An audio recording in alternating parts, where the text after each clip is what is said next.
dari iman itu yang memberikan kepada kita perintah untuk berbuat baik dalam kehidupan. Mata diminta melihat yang baik, telinga mendengar yang baik, mulut berkata yang baik. Itu ada nanti ayatnya di Quran. Makanya ngajinya yang total. Misal mata nih, Quran surah 24, surah Cahaya An-Nur, ayat 30 untuk laki-laki, ayat 31 untuk perempuan. Kalau imannya dilatih dengan kuat, nanti iman itu punya transmisi gelombang. Masuk lewat fisik, kita dibimbing fisik untuk melihat. Masuk ke mata melihat. Qul lil mu'minina. Sampaikan, katakan Muhammad SAW kepada setiap insan beriman. Tuh, yang ada imannya. Yaghuddu min absarihim. Bila iman itu masuk ke dalam mata, maka iman akan menjaga mata supaya melihat yang baik-baik saja.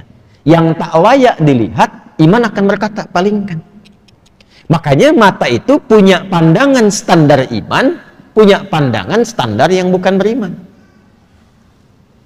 Sehingga nampak bagi kita ukuran. Coba kalau kita beriman itu kan, pakaian itu nggak semuanya bisa dilihat. Pak, Bu, nggak semua bisa dilihat. Bagi orang yang tidak beriman, pakaian terhormat itu banyak ragamnya. Aurat terbuka pun mungkin biasa karena nggak ada iman.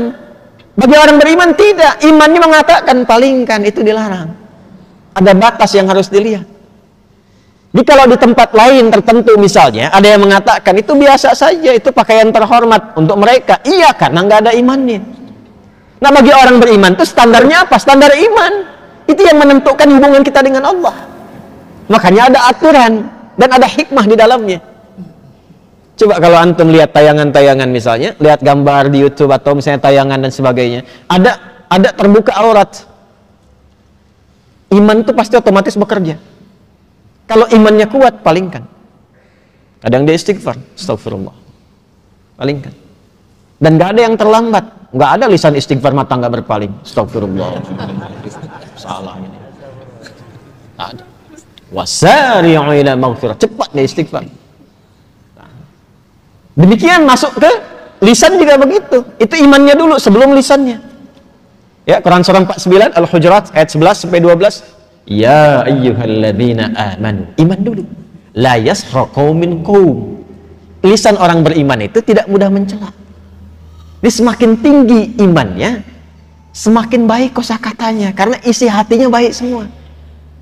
Nah, kalau sudah menemukan yang baik itu susah mencari kosakata yang kotor.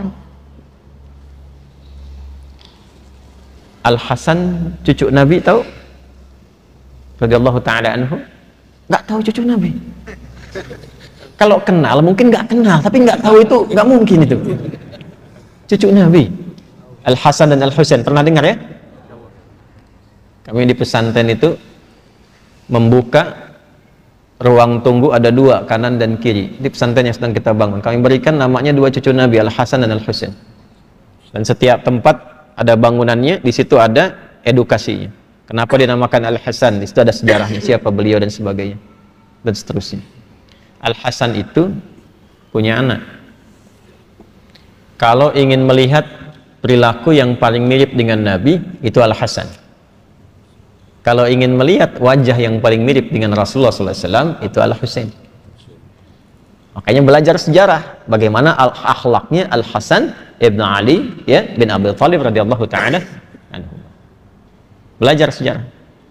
Itu diantara yang paling dekat dengan Al-Quran, yang lisannya paling lembut. Lembut. Masya Allah. Jadi sedang jalan dengan anaknya di masa fitnah kubra. Itu ada orang caci maki. Dalam satu riwayat, atau kama waqa, Allahu a'lam bissawab, sedang jalan dicaci maki.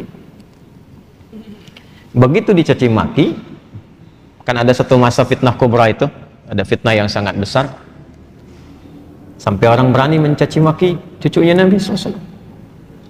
Dan itu terkenal orang soleh. Beliau diam.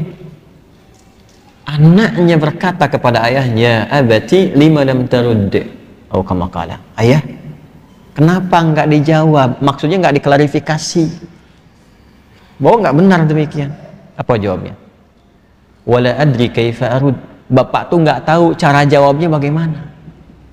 Sebab nyari kata-kata yang untuk membalas itu nggak menemukan dalam hatinya, dikhawatirkan takut menyakiti orang yang menyakitinya. Itu yang sering saya katakan, mencela yang sudah tercela itu buang-buang energi. Kalau sama-sama mencela ya sama-sama kotor kan. Nah, beliau itu mencari ke dalam hatinya sampai nggak menemukan kata-kata kotor, atau sekedar untuk mengatakan saya tidak seperti yang Anda sampaikan, karena khawatir kalimat itu justru menyakiti orang yang sedang menyakitinya. Itu Al-Hasan.